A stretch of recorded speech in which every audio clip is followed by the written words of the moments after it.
So, before we dive into our conversation today, I've been thinking about the fact that we educators periodically attend state and national conferences not only to stay on top of current trends, but to reinvigorate ourselves about why we got into this profession. So perhaps these brief conversations with area teachers will serve as a motivational boost for us. Maybe we don't need to solely rely upon our conferences to get recharged. No pressure, Jim. It's just that there are dozens of local physical educators counting on you for inspiration. With that said, he's laughing. With that said, Jim McCune of Urbana, thank you so much for being here and welcome to Beyond the Gym Floor. No problem. Thank you. So tell me a little bit about your role at Leal Elementary. Well, I'm one of two PE teachers at Leal. I teach kindergarten through 5th grade, and we teach 2 half-hour sessions a week throughout the year. Very nice. When did you know that you first wanted to be a physical educator? Oh, wow. I always dreamed of being a PE teacher when I was even going through physical education myself as I grew up. And then I had the opportunity, so I took it. Where did you do your undergraduate training? Right here at the University of Illinois. You did? Yeah. Very nice. Who did you work with? Oh, Gary Kroll, Kim Graber, I think. Yes. A bunch of those people. Oh, very nice.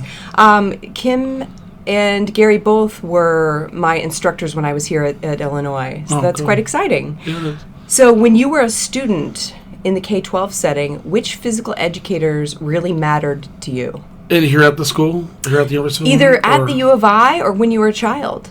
Oh, probably my 5th grade physical education teacher. I went to private school all the way up till 5th grade, and when I went to 5th grade, I went to a public school, and the teacher actually took me in and helped me with about everything that I am today, basketball, everything. What appealed to you most about her teaching style? His teaching style? Oh, his teaching style, excuse me. Oh, just that he was concerned. He felt like he cared about me and what I was going to do in the future, and everything that he did just was like student centered, basically. So in other words, it felt more. It wasn't just about physical education. No, he actually cared about you as a person. Yeah. So what would you change about our discipline if you could? So in other words, what challenges do you feel like you still face as a PE teacher?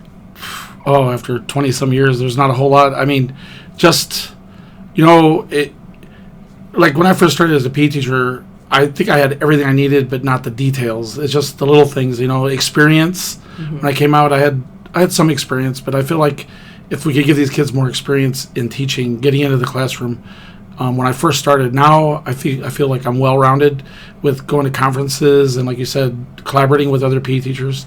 I think that helps a lot. Mm-hmm. So in other words, you felt like one of your biggest challenges was earlier on in your career, just not having the experience of teaching kids. And I'm hoping, too, that we are able to build more experiences for our undergraduates today so that it doesn't feel so alarming when they student teach or get their first job. Yeah. So what's the most important lesson your students have taught you over the years? Probably that when I first started, I thought I was listening really well to what the kids wanted. But I think over the years, I've learned to listen in a different way. Like, it was pretty much, hey, I'm the boss. Not like I'm the boss, but I'm the one who's trying to tell you, and you don't know what I know. But actually, the kids will teach you a lot about themselves. More personal things. It's just not as, like, kind of retrospect, what my teacher taught me a long time ago, trying to pass it on to the kids that I have now. Mm-hmm. It's not just about PE. They want to tell you about what they did outside of school. So listening, being a better listener to them. That's and wonderful. Learning more about them. That's wonderful. And I can see that, too. I feel like undergrads, when they practice teaching, you can see that they're using a more direct style of instruction because it feels more comfortable to be that sage on the stage, the person who's in charge. And that probably takes years of experience before you're able to let go of those reins and really start to listen and tap into something more than just PE. Yeah, I mean, I have kids now that from talking to them, they come up with their own games that we play, and between they hand it to me, and then we talk about some of the things that might have to be different, and then we create our own game. That's so cool. Do you feel like you've become more flexible as a teacher? Oh yeah, I mean, anything. The sky's the limit. I'll try anything, as long as it's safe and everyone can be successful. And I bet the students have more buy-in to your class, given that they have some ownership of it. Oh yeah, it's amazing. I mean, comparing when I first started teaching to where I'm teaching now, it's so much different. It's so much more enjoyable. Everything. It's just amazing. So, how do you motivate? And this might not pertain to you as much as it would to a high school PE teacher, because if I remember correctly, the elementary PE teacher is typically the hero of the school. And if that's still the case, then you might not relate to this as much. But how do you try to motivate students who are a little bit disinterested in physical education? Well, from the time they walk in the classroom, my voice is excited. Everything's exciting. I mean, we talk about the most important things is doing your best and being successful. So when I do have kids that kind of hang off the side, usually it's because something's happened before or they're going on something in their life. So just like I said, listening to what they have to say and tell them, say, that was a rough time, but this is P. It's a whole new place. You can get rid of all that, frustration or whatever they have. That's great. Do you feel like your students open up to you? At times. I mean, some kids, I've been a foster parent for like 20 years. So I know that, some kids are just not going to open up to you right away. And that's where the listening comes in. Over time, I think I've learned, or I've been able to get that trust to do that, but sometimes it takes a while. It's not something you're going to get the first time you talk to them. Oh, no, not at all. And I think sometimes I've talked to my undergrads who, even when they're thrown into little micro teaching experiences in some of our local schools, I think sometimes they feel frustrated because they don't have the time to spend to actually build that rapport and that connection that you need. The relationship is huge. I mean, and you can't get that just walking in and teaching one class. No. So I try to do my best when I do have those students come in, to let them know, hey, this is a teacher. You need to respect them just like you respect me. And I think that kind of gives a little transfer, saying, like, I trust this person. Mm-hmm. Let them do the same thing that I do every day. So. That's great. So do you have some advice that you would share with an undergraduate student who is considering a career in PE? Well, like I said earlier, listen to your students. I know when you first start out, your main focus is just to survive, but it's not as hard as it looks. I mean, as you go on, you learn that the students are just waiting on every word that you have to say. And even when you mess up, they don't even notice it. They just want to hear what you have to say and what we're doing today. So I guess it's just listen to the students and don't give up. I mean, don't show that side of you that's like frustrated, because, you just keep pushing through it and you'll be fine. That's great. Do you have a particular highlight from your career, like a memory of something where either like a really strong connection that you had with a student or just a moment?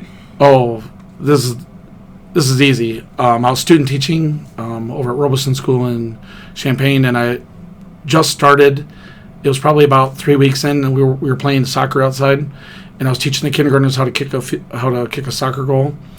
And it was a couple days later. I was walking through I think it was a Monday morning. I was walking through the school, and I heard some lady walking down the hallway saying, "Where's Mr. McCune? Where's Mr. McCune?" I said, "Oh my gosh, what did I do wrong?"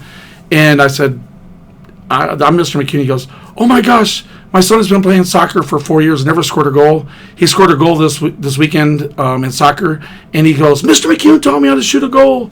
And so I thought I was in trouble at first, and then that's like started my career out. I was just like, oh my gosh, I'm definitely where I need to be. Oh, so that is so awesome. Beautiful. Yeah. That's great. So I'm going to end with some fun, silly questions for you, Jim. So what do you listen to in the car typically? As old as I listen to country music pretty much everywhere I go. Oh yeah? Who are some of your faves? Oh, I don't know. From Johnny Cash all the way up to Keith Urban and any age, all the way back to Patsy Cline. I listen to everything. Do you like Dolly Parton? Yeah. Oh yeah. Oh, nice. I love Dolly Parton. She's one that I would listen to regularly. My eldest son, loves Dolly Parton. What's your favorite snack? Favorite snack? I don't think I have a favorite snack. Jim, you have to have a favorite snack. What is something that you go to in the pantry? Maybe just some crackers and peanut butter, maybe. Ooh, that's good. Crackers and peanut butter. What about your favorite toy as a kid? Probably just my bicycle. I spent tons of the time when I was growing up on bicycle. Sometimes I think that I put more miles on my bicycle than I'll ever put on a car, because I rode all over. I was always on my bicycle. I would agree with that. I loved the freedom of being, for me, a kid in the 80s and not having a care in the world. And just that bike meant freedom in a lot of ways. What was your first concert? I think it was Reba McEntire. Reba McEntire. How was it? It was awesome. It was really good. Never seen Reba in concert. That might have to be a life goal of mine. Well, Jim, thank you for being a guest on Beyond the Gym Floor. If you would like to be a guest or simply have a comment or a question, you can reach me at beyondthegymfloor@gmail.com. Encourage your pals to listen and subscribe to the show either through iTunes, iHeartRadio, or Spotify. Thanks for listening, folks.